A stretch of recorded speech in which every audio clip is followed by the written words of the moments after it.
grew up going to all kinds of churches. I was Baptist, and then I was non-denominational, then I was Methodist for one weekend, then Presbyterian, then I made my way back to being Baptist again.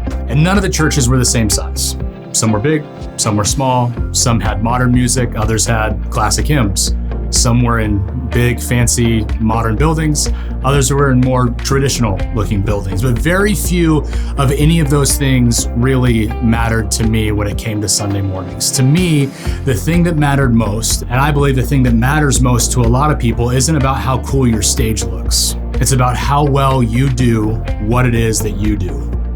Sometimes I think churches, and in particular leaders, think that people don't know that they're coming to church. We forget that they've probably already looked at our website, they've checked out your live stream, and probably asked their friends what they think about the church. And we get caught up in assuming that we have to look cool or flashy. I don't think that flash in the pan is necessarily the secret sauce for Sundays.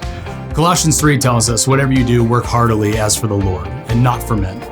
If you want your Sundays to really hit home with people, I think the secret sauce is actually excellence.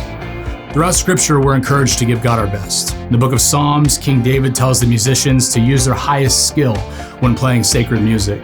The prophet Malachi demands that the priests and the people bring their finest offerings to worship. Jesus praises the woman who anoints him with rare and expensive oil. Excellence insists that we always bring our best, because when we do that, it honors God. We have to remember that Sunday morning isn't about entertainment. It's about impacting and inspiring people with the gospel of Jesus and being excellent in your Sunday morning service. From the moment people get out of the cars to the minute they check their kids out from Sunday school, you want to communicate to people that we care so much about the gospel that we're going to work tirelessly to be as excellent as we can. When we create a culture of excellence, a level of trust is built up with the congregation. They know that when you show up, you are ready for them. You're probably like me, you've asked your congregation to share their faith, to invite their friends to church, and to maybe bring them to a special event that you're doing. If you haven't built up trust with your congregation that whatever it is that you do, you're going to do it to the best of your ability, they might not invite their friends to come. Why?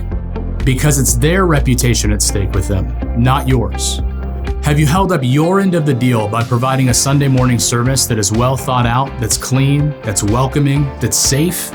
If your congregation can trust that you're always going to put your best foot forward, they'll be less shy about inviting their friends. So what are some quick things you can do, even this week, that may make a big difference?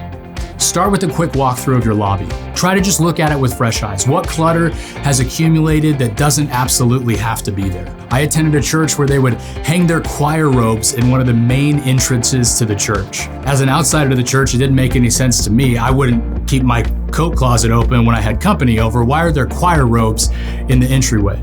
I think the next one is maybe just talk with your ushers and greeters. Give them the challenge to wow someone with their hospitality this week.